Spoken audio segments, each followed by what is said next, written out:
Welcome to Thrones and Scones. It's your weekday morning podcast where we talk about Game of Thrones over breakfast. That's right. It's Monday morning, and you got up and thought that it wasn't. Panic! Run to work! Okay, it's Saturday afternoon. Welcome. We are here after hours, as it were. And I also didn't prepare any pastries for today. You guys? No. I don't have one. No. I've got some water here, and I guess that'll have to suffice. In case you are curious, I rate it... It's all right. Today, we are tackling a little recap of Season 4, episode all of them, 1 through 10, just to get our thoughts and to spark some conversation amongst friends. Would you guys like to be my friends today? Just for today. I was gonna say just today. You son of a bitch. Just for this short period of time. Not even the whole day. Yeah, no, just for the next hour or so. Do you think that we can get past our blind hatred for each other? I suppose. Rob is not here to stoke the flames today, so I think that we will at least not be put to shame. That's so true. hard. Yeah, we won't look as bad. We'll probably cap this episode out at a top. Maybe tops 10 minutes. 10 mins, yeah. 6 sweet 10 mins.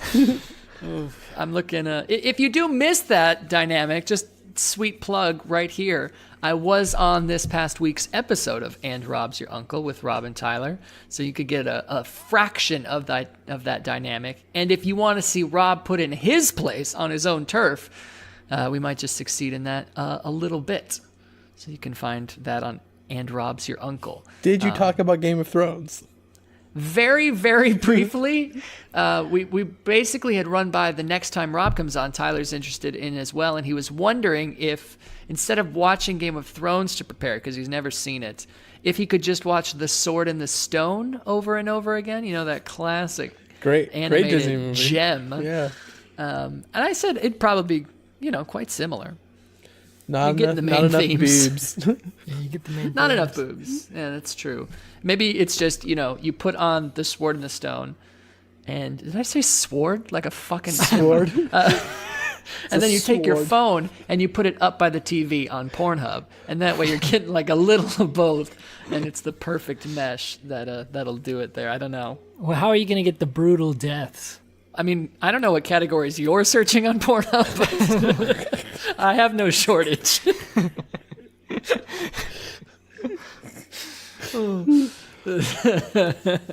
This season has. I was just looking over just some of the episodes before we got on.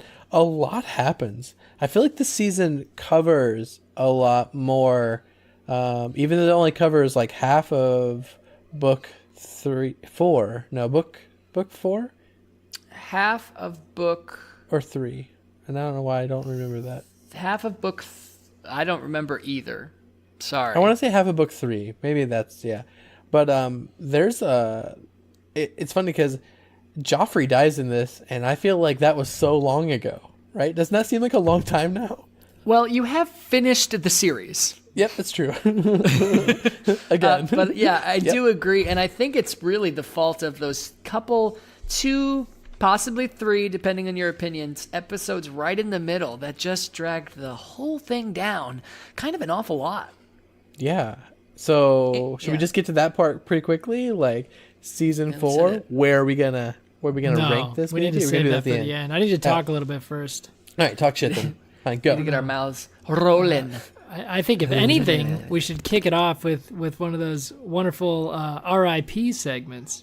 Oh, RIP. Spark the memories of the lives lost. Of everyone who has passed either gracefully or painfully in Game of Thrones Season 4. Now, Jeremy, of course, our expert when it comes to this, he has compiled a list. He is obsessed with death. You don't want to see his porn search history. And Jeremy, do you have it's a those little names morbid. for us? Mm-hmm. Yeah, I imagine. Chuckle. Yes, I do. We'll go by episode. So, Into Swords, we lose Polliver. Do you remember how? Yeah. And then episode 2, we get Joffrey Baratheon. Episode 3, Sadly, Ollie's mother goes down. We also lose the fool, Dantos Haller. Episode 4. Really, no one matters. The great master killed in the slave uprising. Ooh, episode 5. Some good ones. Locke. We lose Rast. And Carl Tanner goes down. Episode 6. No deaths. Episode 7. Biter. Roars, which is kind of an honorable mention. And you can't struggle. You gotta keep going. Switch songs if you have to. I was so in it that I didn't have my eyes open, and I just looked down and opened my eyes, and there's this cat prowling behind Jeremy's head. My Persian cat's like fucking flipping out. And then the big one on that, it would be Lysa. Episode 8, a lot happens in that one. We get Oberyn Martell dying at the end of that one. 9, we start losing a lot of our people on the wall now. So let's see, we have Smitty goes down, Ygritte, Gren, Cooper, and Donehill. And then 10, Jojen, Shay, and then finally, probably the most significant one and lost besides Joffrey of the season, Tywin Lannister. Yay! Yeah, I was gonna say, Jeremy, you gotta move it. I was worried there for a minute. Tony only knows so many verse lines. I just was kind of trying to go slower to see how far you would go with the song. I mean, that was almost the song. Yeah. At that point, the band Perry, ladies and gentlemen, not a sponsor. Yet. Don't know what they're up to, but if they're around, we're available for purchase. Yep. Cheaper than you might imagine. Super cheap. So I can't pretend that I was paying attention there. I was otherwise occupied in mourning to actually focus on the names. But yes, there were some massive deaths. Who hit you the hardest this season, do you think? Either in a good or bad way? So bad way, I think probably the hardest one. I would argue Ygritte or Jojen, because I liked both of those characters. And then, I mean, it's satisfying. Actually, I'm gonna change it. I'm gonna go with Oberlin. Isn't his name Oberlin? What's his name? Oberyn. Ding. Oberyn. I'm gonna go with Oberyn now, just because you guys are cocks. Oberyn Baratheon. And he did. He did. Yeah. He's For probably me, the one who we're most certain is he's not going to get back up. Yeah, that hit me the hardest. It was Oberyn for sure. Yeah. I mean, we only got introduced to him this season, so I mean, it just shows that they did a nice job of making us like this character very quickly, just to crush our souls. Didn't Jojen also join? Well? I think Jojen's was season 3. Was he season 3? I could be wrong about that, but I'm pretty sure it was season 3. And Ygritte, I mean, all of our... No, that's not true. It's just I should always make sweeping statements like all of our main character deaths were characters who weren't in the first season, but that's just not true, because we do indeed lose Joffrey and Tywin here in this season, which is a massive blow to the Lannisters. For sure. Do we get Tywin in season 1, or is he season 2 where we actually get to see him? Yeah, he's in season 1. Him and Jaime have that conversation. Right? I can't remember. When he's skinning the deer? Skinning the deer. I believe that is season 1, because season 2 is kind of his thing with Tyrion. So yeah, it's a good season with a couple great moments and a couple anchors that I think really drag down the overall feel for me. Can we go back and just discuss where it really slows down here?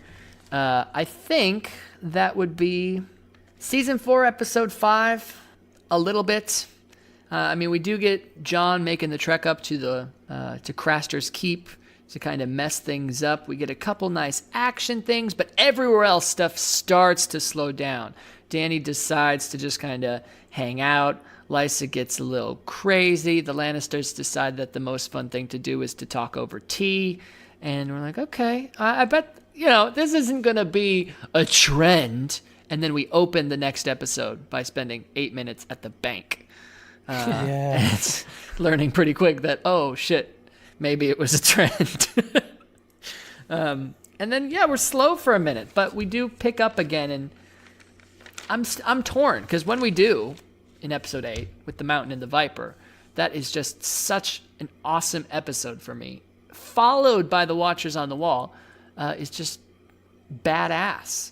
So I think overall the season could have been a little bit stronger, but had some really cool moments throughout, and did the best job of any season so far of not just necessarily relegating those moments to episode 9. Episode 9. Yeah, I agree. I think we had some valleys, but we had some peaks. We did have some peaks. And very few valley peak combos, also known as jugglies. It wasn't a great season for those, although better, I think, than the last. I feel like we get a lot of kind of nondescript just horrors that make up a lot of our jugglies in this season. Yeah. Right? I think a lot of that's prostitute pretty fair. scenes. Nothing really main Lots character. of prosies. Yeah. Well, we see. Let's see. Running through. If you guys want to give some accolades here to the good, bad, and the jugglies, I'll let you know everybody who we see here in season 4. We see prostitute in episode 1. Yep, that's good. Yep. Nothing in episode 2. Prostitute in episode 3, and the Miranese penis. So there you go. We see in episode 4 Craster's wives, a little bit. Nothing in episode 5. In episode 6, we get, what does that say? Oh yeah, Bravos. Bravos, prostitutes. And we see Miranda as well, Ramsey's crazy girlfriend. Oh yeah, I remember that now. We get to see Dario's butt in episode 7, and Melisandre again with her top shelf nipples.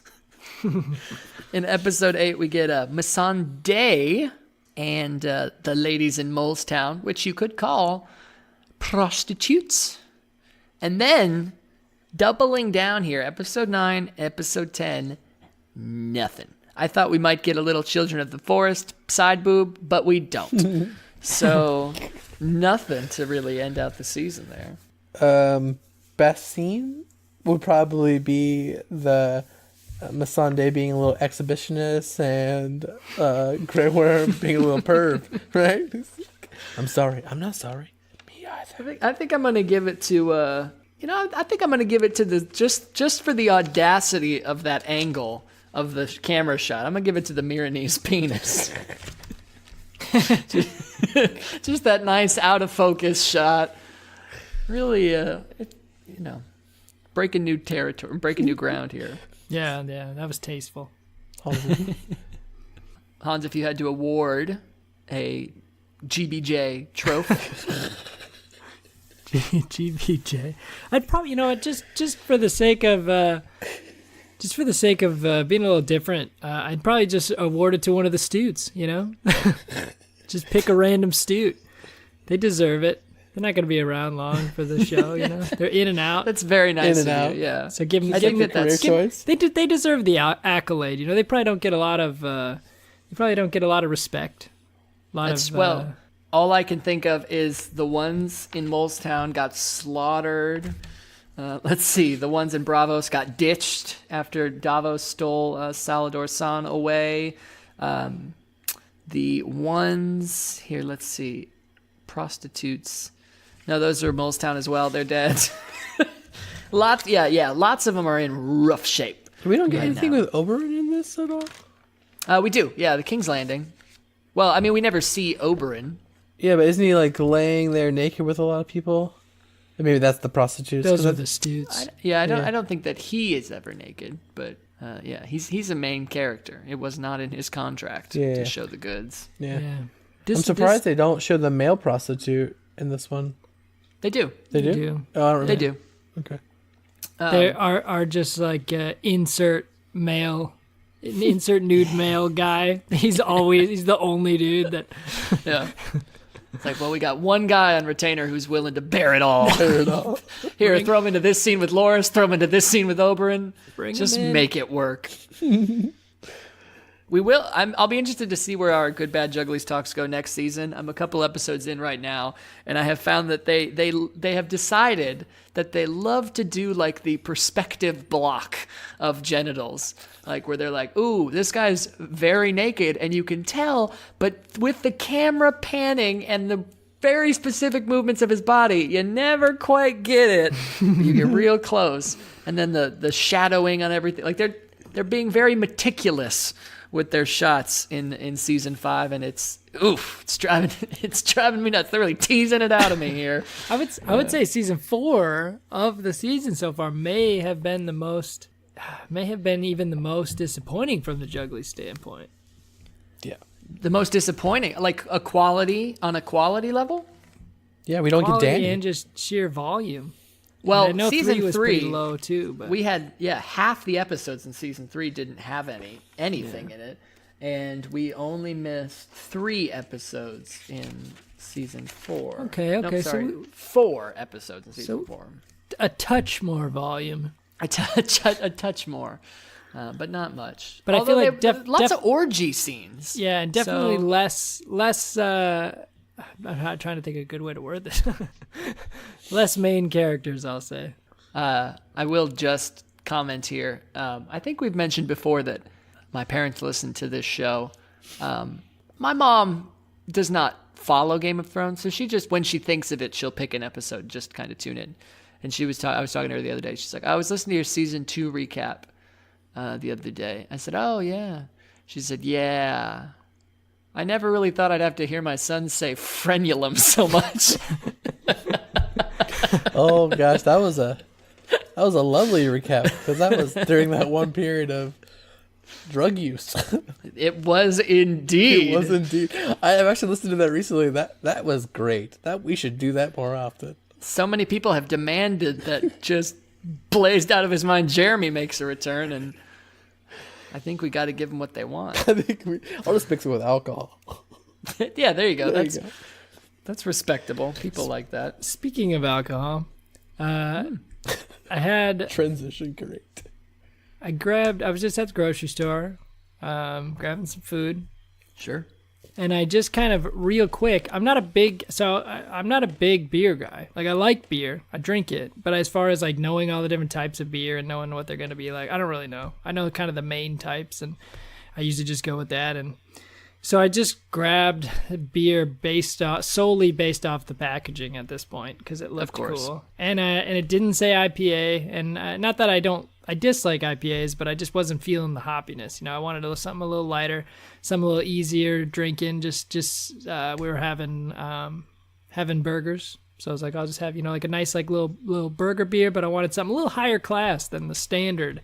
Feel that? Miller Just Lite. feel that? Than the standard. So I grabbed this Untitled Art beer. Okay. It's beautiful. And I didn't know. I just saw Weiss, and I was like, I don't really know what that means. The beer doesn't tell me anything, but apparently it's a Florida Weiss. Are you familiar with these? No. Never heard of it. No. It was beet pink. Oh. Yeah. So then I looked, and it was tart.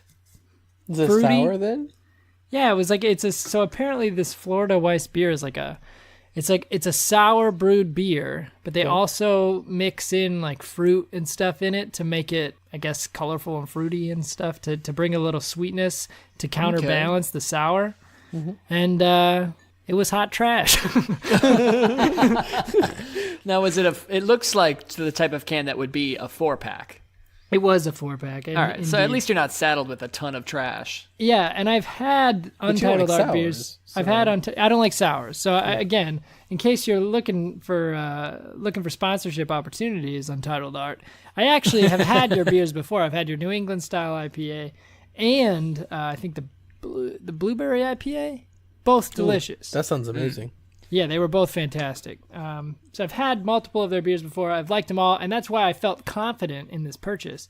It just is not my style of beer. I'm not a sour fan at all when it comes to beers, and I'm not really into super sweet beers. So it kind of hit both flavors I'm not into. So nonetheless, I'm not a big sour person either. It doesn't sound particularly appeasing. I do want to jump back here New England style IPA thing real quick. Yeah. Because that is a style of beer that I give a lot of respect to, because it seemed like, I don't know, up until a year, maybe a year and a half ago, all of the quote-unquote IPA thing, because I think I'm probably in a similar camp to you, where it's like, yeah, I like it. I have found ones that I really enjoy, but half the time it's just too much overpowered pain on the mouth.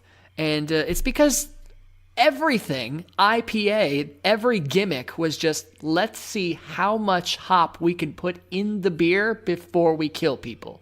Like, that was their only goal. Let's make this taste as much like a scratching post as possible, and see what happens. And it was like a dare thing rather than a delicious thing. And now there's been this sort of switch into being like, well, maybe we could pull back and try to, find taste in that style of beer. And my favorite ones so far have been the New England style ones. Yeah. I really like the IPAs when they're a little more subtle. I'm not into that whole. I agree. I feel like the trend with all these big IPA fans too is it's just like how about we double it? How about we triple it? Triplet with nitro.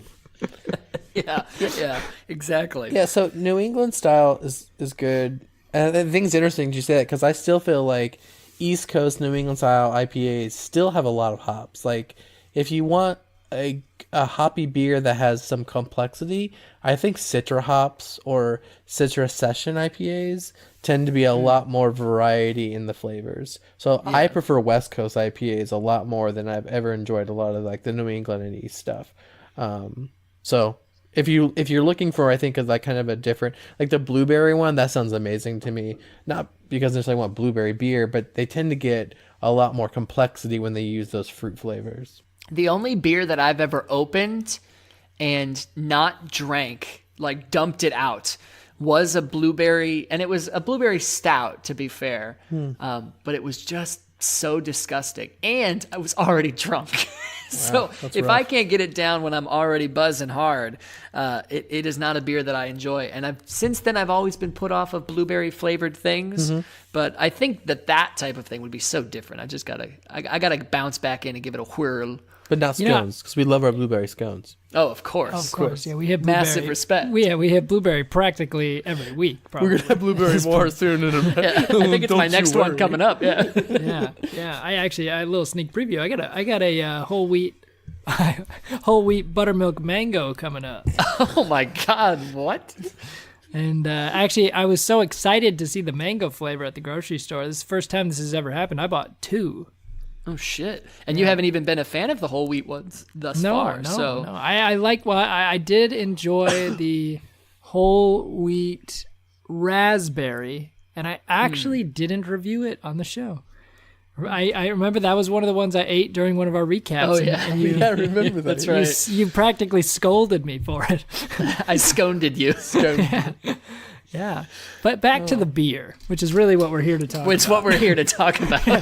So I feel like I don't give the beers enough.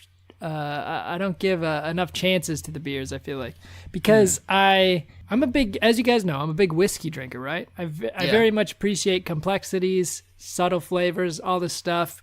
I drink whiskeys quite a bit. It takes me half hour to drink one glass of whiskey. I really enjoy it. Beer, on the other hand, I've never quite. Same with wine too. I've never quite drank it for the complexities or for like the nuanced flavors or all this stuff. I really just drink beer because I think it's refreshing, or I like the overall taste of it. And I've never really even attempted to drink a beer in the fashion that I would drink like a whiskey or something, where because this thought process got going when Jeremy was talking about like the complexities of some of these IPAs and stuff, and how he appreciates them for that fact. I feel like for me, a lot of times I just drink a beer before it gets cold or before it gets warm, and it's like I'm not even thinking about it. But see, I think in what I've discovered as I've been drinking, I think a lot of beer now as I've just been drowning my sorrows in beer. Well, alcoholism. Beer is one of those things that the flavor actually changes with temperature, and I think you could argue the same thing with some whiskey as well. Some people like it a little more chilled with some ice. Some people don't. So not only are you getting the water content for the dilution, but you also the temperature. But beer is one of those things that a lot of people like their beer kind of room temperature, and I think there are certain flavors that are just much more prevalent when it's not so chilled. So, yeah, absolutely. Well, inherently, if something's cold, you're going to get less flavors out of it. That's just how it works. Kind Oh, of. I didn't know that, Smarty Yeah, pants. yeah. I didn't know Yeah, that. well, duh. Duh. Duh. Duh. It Where's your seemingly, fucking science degree from? Yeah, seemingly, where's it ice from? I cold wanna- beer I is wanna very much an American Oh, invention. it's so good though. It's so Yeah. good. No. I like my cold beer chill is my the way gla- to drink it. Chill Yeah. my glass. Have that beer like practically ice chips on the top of it. Yeah, Perfect. I didn't mean that's to what be. and I that's what I use my my reusable HelloFresh ice packs for. I cut them open and I pour that ice cold gel into my beer. into the beer. They're like, wait, you're not supposed to do this. It says no open package. Fuck you. You don't know what you're talking about. The alcohol kills all the germs, dipshit. No, do you like the trends now with beers in the sense that you're seeing like the 750s? You're seeing like these single craft, just like really weird, unique things now. I mean, it's one of those industries that's over the last like maybe 10, 12 years has exploded with all these unique flavors. I mean, we have a bar in town that has like 60 taps. And it's crazy. You'll go there and I'll have like a pickle beer. I have a jalapeno beer. You can have so many complexity, like just weird things. And I don't know if people think, oh yeah, this is good, or they're just trying to create the next like random beer to drink. I mean, a $20 six pack of beer is pretty top shelf at this point. Yeah. Whereas a 20 bottle of wine is very like middle of the road. Right. And I mean, I'll keep a six pack in my fridge for a fair amount of time. I don't move through them that quickly. Oh. So I'm all for that. The one thing that I don't like is like these overly heavy barrel aged beer, like anything that's going to force me to sip the beer. Like I'm okay with not downing it. I'm not trying to chug it, but like if I have to relegate my intake to like a wine level, like a hearty wine level of sip, I just don't want. I look at the glass and I get exhausted thinking about how long it's going to take me to drink it. And I do want an element of refreshment to the beer still. Yeah, I think that's my biggest thing too, is that refreshment. And I think and sorry, Jeremy, I didn't mean to come off so abrasive. I just, when you start talking to me about room temp beer, I get a little excited. but yeah, and I think the only reason I actually even know about the like temperature affecting flavor is that a while back I was reading about some I was reading some article about how they make ice cream specifically. And I guess you have to add so much more sugar and all this stuff into the ice cream because it's eaten cold. Whereas if you melt ice cream, it's almost too sweet. Or like if it's melted or room temp, it becomes like just this ridiculously sweet stuff. And they were saying like, yeah, we have to like just pack it with sugar because when it's that cold, it's hard for your taste buds to register or something. It's very weird. I don't really know how it works, but I thought that was interesting. It's interesting because I like melted ice cream. Have you done the affogato thing yet? Oh No, yeah. Yeah. Oh, you did? Yeah. I have yet to do that. Yeah, because I brought it up to Emily, and we have like 4 cartons of not ice cream. Sorry, we have custard upstairs. And Baller. And she was like, "Well, we don't have vanilla." I'm like, I really don't think it matters. So I did it over 2. I did it over mint Oreo. Might be a bit much, but okay. Crazy good. So Okay. I've had a mint coffee before, which I thought was really good. So that was really, really good. But the best was over chocolate. This like dark chocolate custard we have upstairs. I mean, it's like a mocha essentially, but like, oh my god, Nice. Jenna will love that. When you guys are up next time or down here, we're gonna do this. This is delicious. Yeah.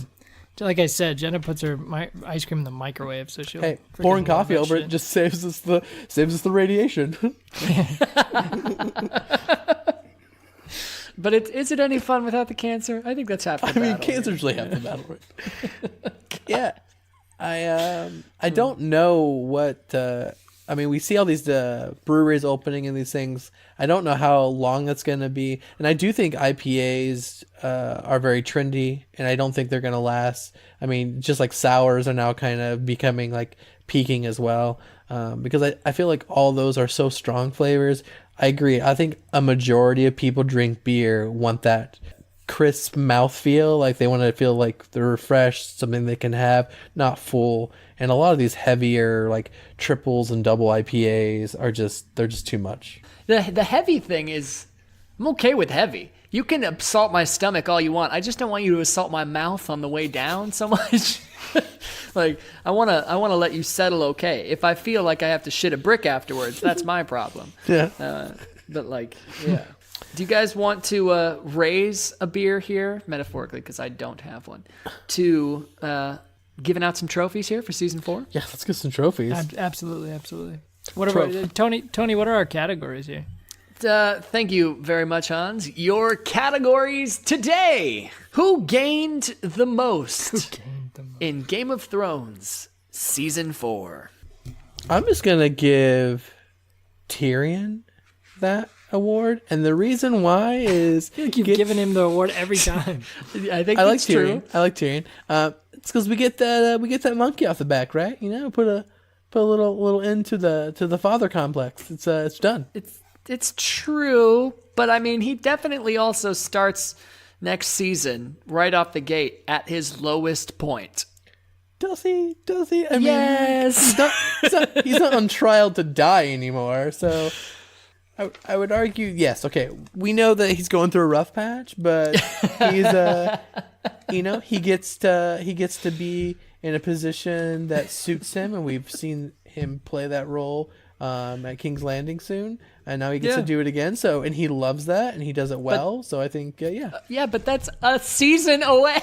yeah. But you said who gained the most in this season? He gets out of a shitty fucking place, okay, and he kills his dad. It's a win-win. All right. Jeremy votes for Tyrion, Surprise. the underdog. The underdog, indeed. Because that's what I was going to say, Oberyn, but no one would agree with me on that. So I voted for Jon Snow. Okay. Jon Snow. He did lose the love of his life, but he got to showcase his battle malice. He did not die in a war that could have very easily taken him out. And through all the shit around him, I think this is the first real season where shit stops coming to him in letters. It's like, oh hey, your brother died. Oh hey, your dad died. It's like, oh hey, slowly but surely your life is crumbling. I think there was a stark lack of that, and so I think that John's set up to be in a good place here for the very beginning of season 5. So he gets my vote. I think that I was kind of thinking John, but I think I would have to say I'm trying to think now. Where did Daenerys start in this season? Daenerys is not a bad vote, actually. No. Daenerys started. Let's see.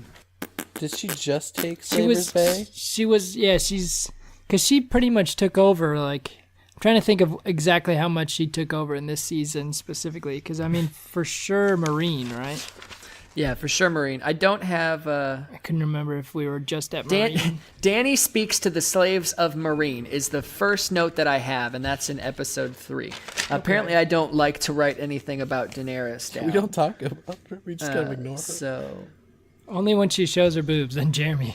Babes, like Danny's back. Exactly. So they're on the road, I think, to Marine. We don't get to see any of the the Yunkai stuff necessarily. Or is Yunkai in this season too? It is, yeah. First Astapor, then Yunkai. So Astapor is the one that's in the last season. Mm-hmm. Okay. I would say, Mike, I think there's a pretty strong case for Danny in this one. There you go. Okay. What about Littlefinger? Yeah, he gains quite a bit in this season, right? He does. He's made a lot of moves, yeah. I mean, yes. And all power moves, in my opinion, right? With Sansa now, and now he's at the Vale and gets situation. Yeah, this might be his best season as far as what he gained. If we're re-voting, I would be inclined to give it to Littlefinger.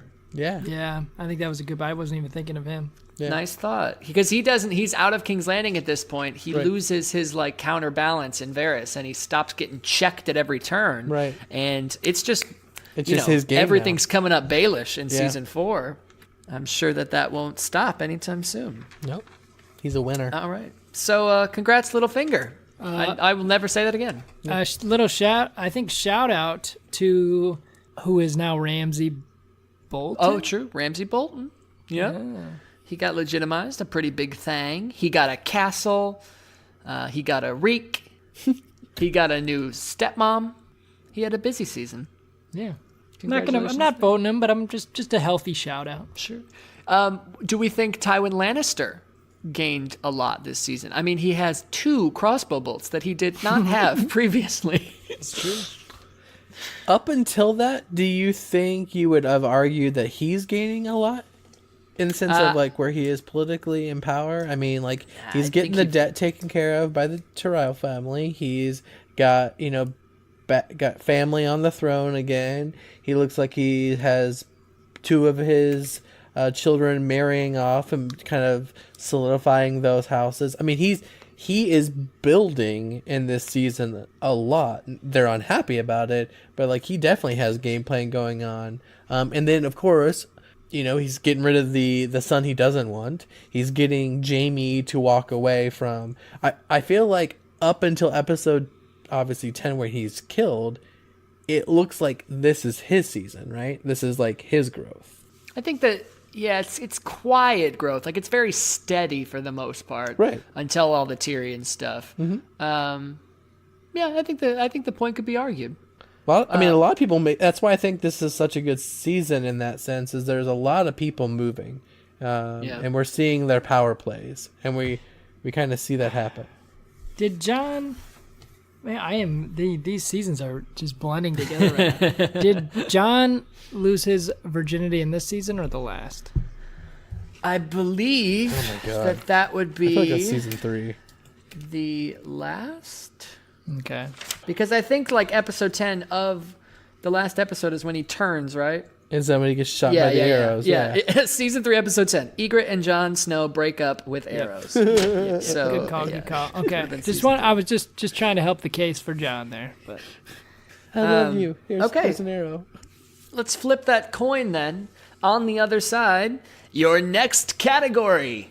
Who in Game of Thrones season 4 lost the most? And I wrote down Tyrion because it's a much better place for his name. That's right. Yeah, I would have voted Tyrion as well.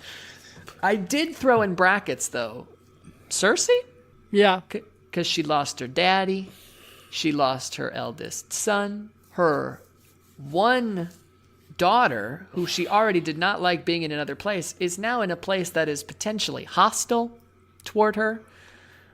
She's basically giving up her only other kid to Marjorie Tyrell and coming to terms with that.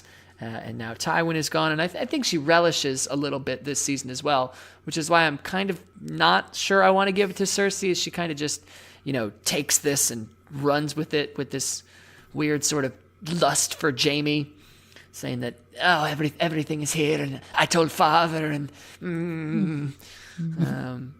so I'm not sure I want to give it to her, but I think the case could be argued.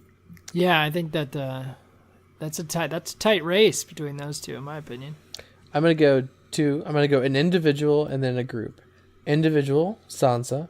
Sansa has a shitty fucking season. Does she? I feel like she got out of this a little bit better than before the last couple seasons. She loses being queen. That's last season. She never really, and she never really wanted that. Well, early she did, I suppose, but once she knew what Joffrey was about, she didn't want it. Yeah, and that was last season. Oh, yeah. I thought it was at the end of this season. It was before, like the wedding was this season, right? Yeah. Oh, so I thought that happened quite quickly. Okay. And then of course, getting taken out of the city. Now people think she's betraying, and then she's with Littlefinger. Yeah, but that's a much better thing in her mind. That's true. Okay. All right, fine. Then I'll go with my group because that sucked, obviously. Night's Watch. Night's Watch gets fucked up in this season. in the sense that they lose a lot of like not only numbers but just leadership and bad shit, right? They do lose an awful lot. Yeah, morale is not great. And I feel like this season there's a lot of respect lost for Night's Watch. Like, You think? I feel like it seems like no one, they're the whole untouchable in the sense that they don't follow any of the kings and all that they're kind of off to themselves, but then they seem to be kind of much more like, we'll do whatever we want with you guys because you're kind of irrelevant. Like Stannis is up there, right? And he just stays there as long as he feels, gets his men fed, and then leaves. So Yeah, they're not going to kick him out. yeah, but they should, right? Because they shouldn't support anyone. Well, yeah, but they need him. Yeah, It's a good point. Yeah. and I have no idea how much this is actually like explained as far as if it's in the books or whatever. But to me, it always seems like the Night's Watch is that's kind of their idea of things. Is like that's their perspective, that they don't really follow anyone. They don't have to abide by other people's rules. But I think it's just probably because they're so far north, no one really gives a shit.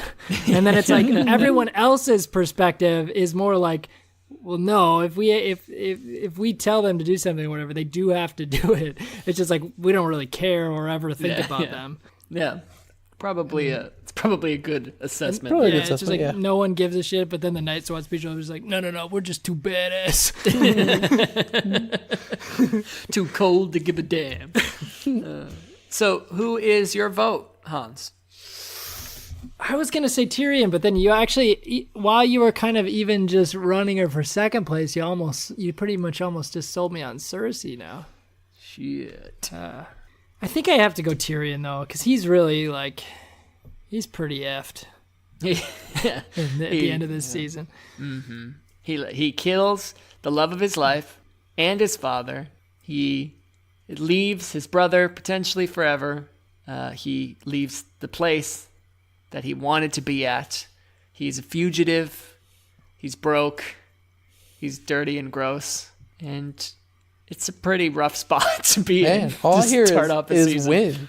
win after win after Or win. did Morning's looking up Tyrion? Or did he gain the most? That's one thing. I'm like, you're just selling me on the game. All right, I'm gonna vote Tyrion, I think. I'll put an asterisk next to it for Jeremy's sake, but the winner, Tyrion Lannister, loses. Let me just tell you guys, So we season 5 when we vote, just prepare for it. So we got a trophy out to in the mail, all packaged up. We got a trophy out Appreciate to it. Lord Baelish, and Yeah. now we got a trophy out to Tyrion Lannister. Okay. We got a third nice hunk of gold here going out to your personal MVP character of season 4, your favorite performance of the season. And I will go ahead and I think it's kind of been my tradition to just give it to the person who puts on a nice show of things in the time that they're allotted to do so, which often is far too short. And I Yeah. would give this one to Oberyn Martell. Done. No Yep. doubt. Yeah, he gets That the battle trophy. was fucking badass. Yeah, he had the best fight. He had most of the juggly action going on in this season. He was kind of in every sort of category of. I mean, it's really just violence and titties. Those are our categories. You think it's thrones and scones? You're wrong. Violence and titties. Violence and titties. So a unanimous trophy there, getting the 3-way vote here. Make it platinum or something. Send it his way. And I would say that the runner up for me would be the Hound. Ooh, I see. that's I a good like the vote. Hound because Yeah. I think he gets. Yeah. I think he gets growth in this. You could argue, he has a lot of development as a character. He has a couple sweet fight scenes in this, battling, at the bar, battling Brienne. I mean, there's just some good stuff for him. Yeah, it's good. I enjoyed it. For sure. I did talk a lot of shit about that fight scene between the Hound and Brienne just because of the filming of it. But in a recap of an episode that I just watched earlier today, it did a bit of it again. And I did forget to say that the very end of it, when she just wails back and punches him, and it's got that like sort of third person out of body experience perspective, and he's just stumbling backwards, and it's just a one continuous shot of him falling off the cliff and hitting the ground is pretty well done. It's pretty awesome. Looked very good. Yeah, I think I'll ship out a runner-up to the Hound for sure. Yeah, the Hound's just becoming a likable character, just like Brienne really became a likable character when she was with Jaime. The Hound with Arya is just those duet things are they're just good. They're just really well done in this series. Yeah. So now we kind of have to say was a likable character. Wah, wah. Concerns me how much you bring. You know he's alive, right? Who? The Hound. the Hound. What? You know he didn't die, right? But it was just like she left him to die. You do know this, right? That's our perspective right now, though. Yeah.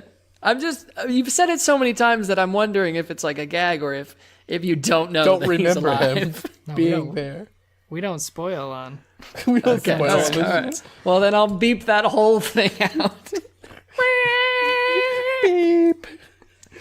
That is all the trophies that I had to hand out today, but if you guys want to do some last minute smithing on any categories you might have yourselves, feel free to submit those for consideration to the Academy.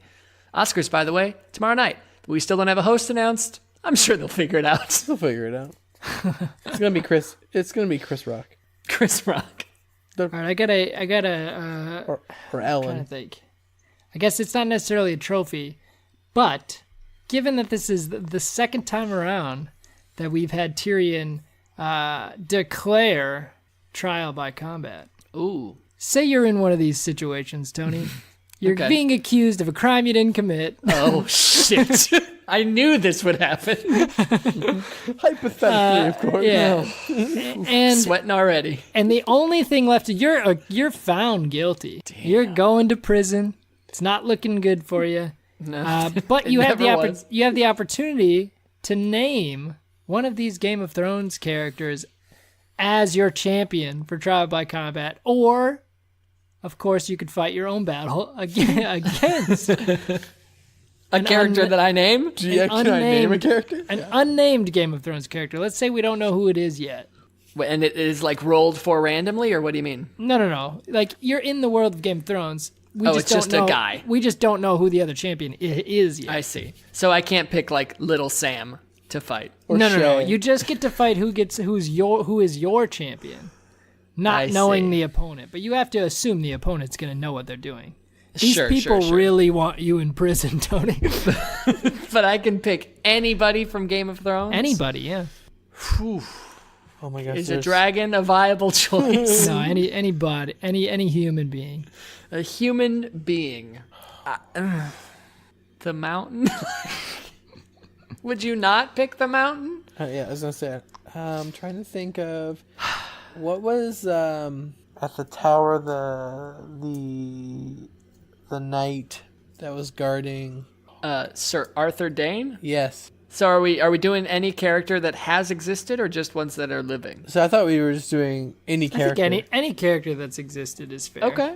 That's a fair vote then. Yeah. Yeah. I would. Who That's the too- hell is Arthur Dane? He's that guy. We see him in a couple seasons in Yeah. Bran's flashback scene. He's Yeah. fighting with the two swords against Ned and like 4 people, and he kills them all. And was gonna kill Ned if he didn't get fucking backstabbed like a bitch. Oh, yeah, I don't. Jeremy, you're way too far ahead. Let's go characters up until this point. Okay. I don't care if they're. I don't care if they're. back. I don't care if they're dead or not. But they've had to at least be in the show. That In we've the watched show. so far. Yeah. I think. Yeah.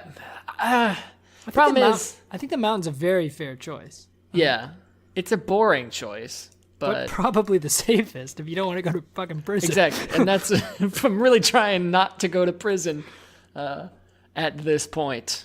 So actually, maybe just to go ahead and remove all possibility of that, either I'm walking free or I ain't walking. I'm a fight. You're going to fight. So, what did I do?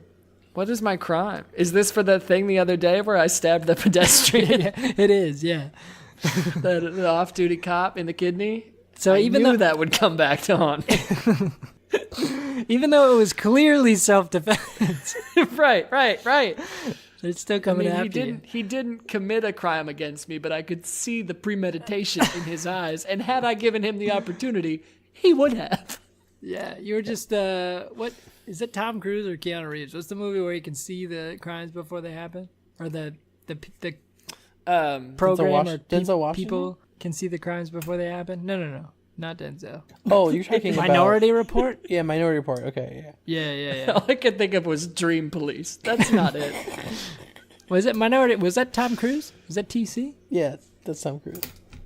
Isn't Keanu Reeves in a weird one like that too? Isn't The Denzel Matrix. Washington in a weird one like that? Like Flashback or something where he has...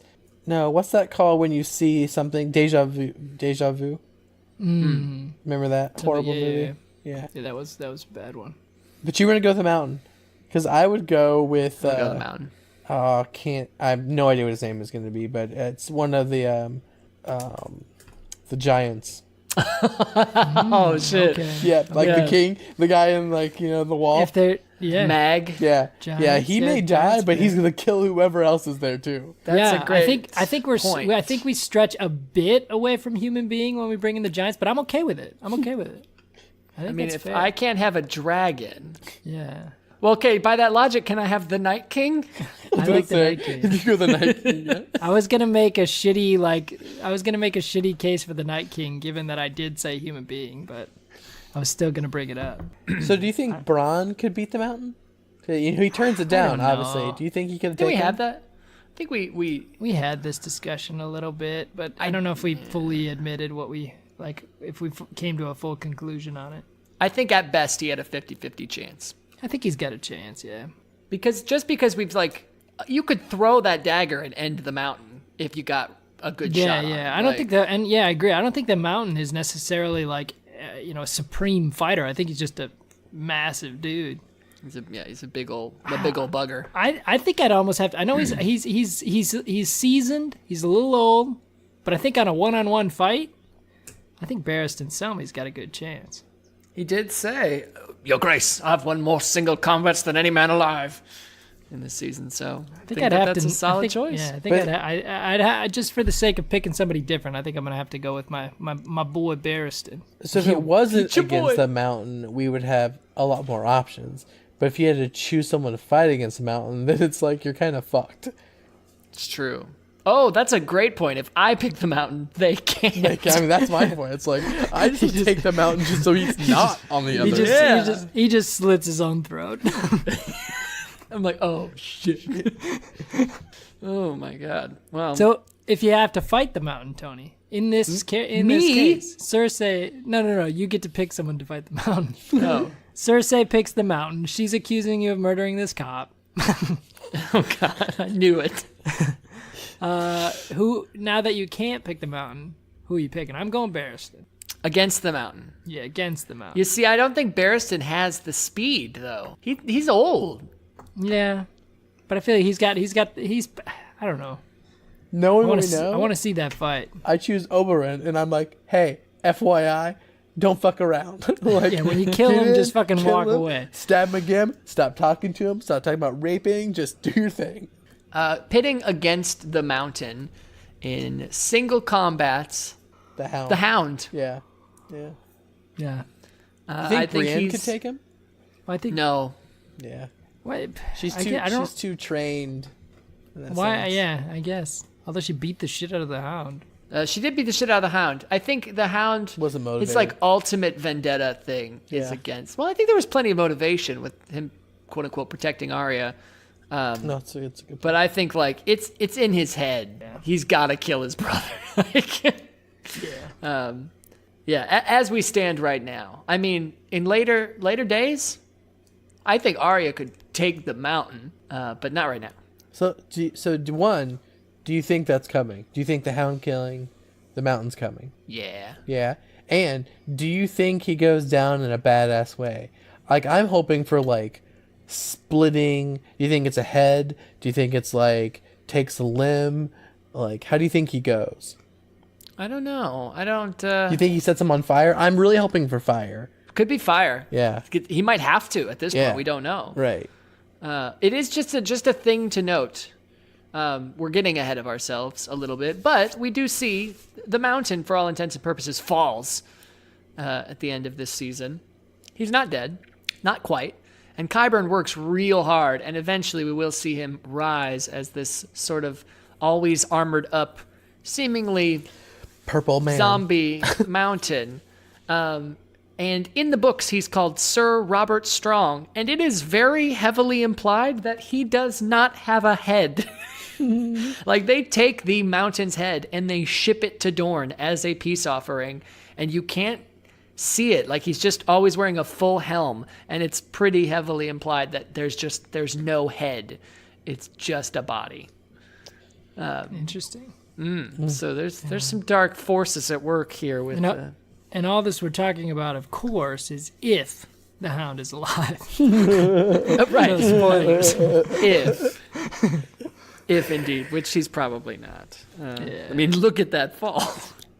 Well, Got to see it from every camera angle. Yeah, and I mean, so are you telling me there was a maester hiding behind that rock? There must have been. Maybe the maester was inside all along. Is that the lesson? so I have it looks like about 12 quotes that I have down from the last couple of seasons, and I'd be interested to know if you guys want to do a little game here of who said it. Let's play. Roll the set him up, knock him down. Set him up, knock him down. Okay.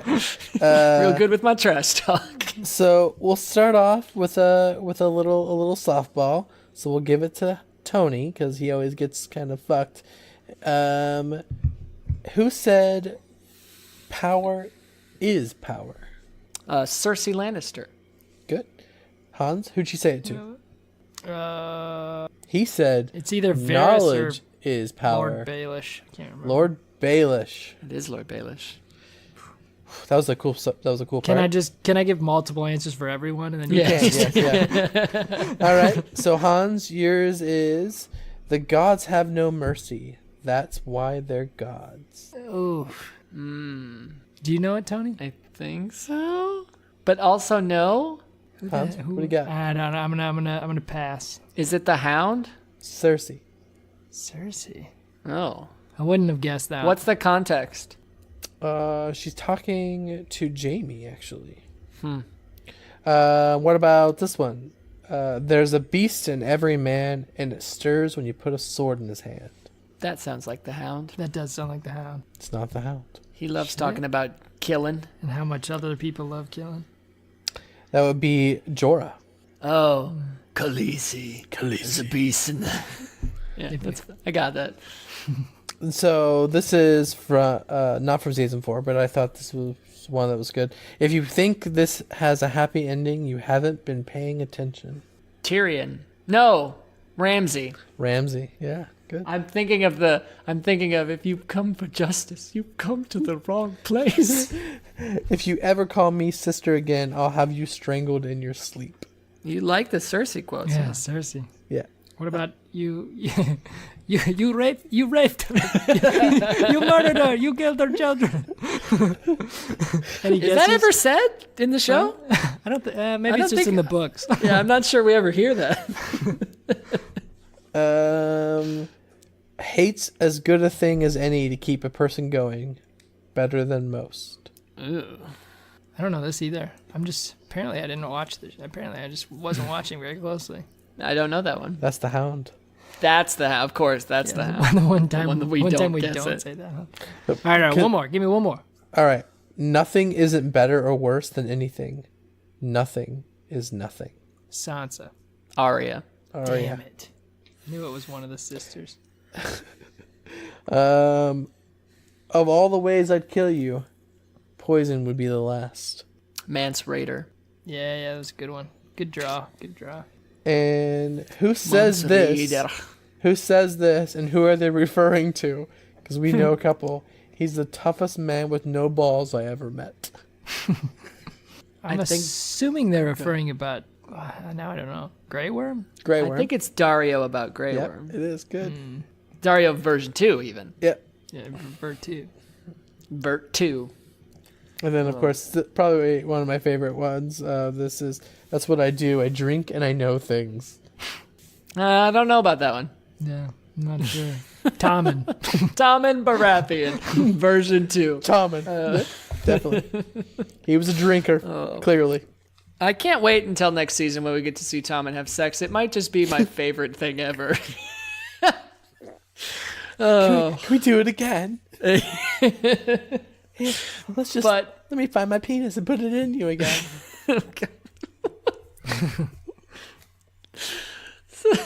Before we get too far, though, season 4, we need to rate them officially here. I'm going to make notes in case you need reminders.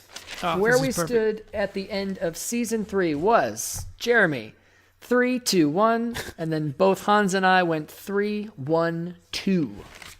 Okay. Adding season 4 into the mix and keeping in mind that your ranking overall can change. Let's go ahead and start with Jeremy. 4, 3, 2, 1. You think this is the best season? No, I actually would probably say 3, 4, 2, 1. I wasn't trying to dissuade you. I was just making sure that is what you were saying. I liked a lot in this season, but I really feel like you said, I think 5 and 6 were slow. I felt after Joffrey's death, which I think is episode 3, till episode 8, it kind of valleys out for this season. Okay, but you still want to put it at number 2 after saying that? Yeah. No. Okay. Yeah, I do. Okay. So, 3, 4, 2, 1. there's just so much good stuff in the end and the beginning. So I also vote 3 at number 1 easily. Just because I think I'm in the same boat, but just because we haven't diverged yet, for the sake of diverging. Audiences choosing sides, I will go ahead and say 3, 4, 1, 2. But again, the only thing I'm really confident in there is 3 belongs on top and 2 belongs on the bottom. Yeah, just like every sexual experience I have, there should be 3 on top, 2 on the bottom.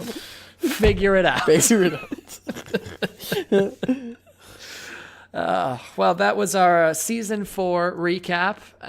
If you needed me to tell you that, either you have been paying attention and we've been that wrong, or something terrible has happened. I don't know. And so, with that, I think we'll go ahead and close it out for today. We'll not be back tomorrow. It's Sunday. Take your weekend. But Monday morning, nice and early, we'll start season 5 with episode 1. And I hope that nobody's opinions have changed on this, but I'll just verify real quick. Are you down with GOT? Yeah, you know me.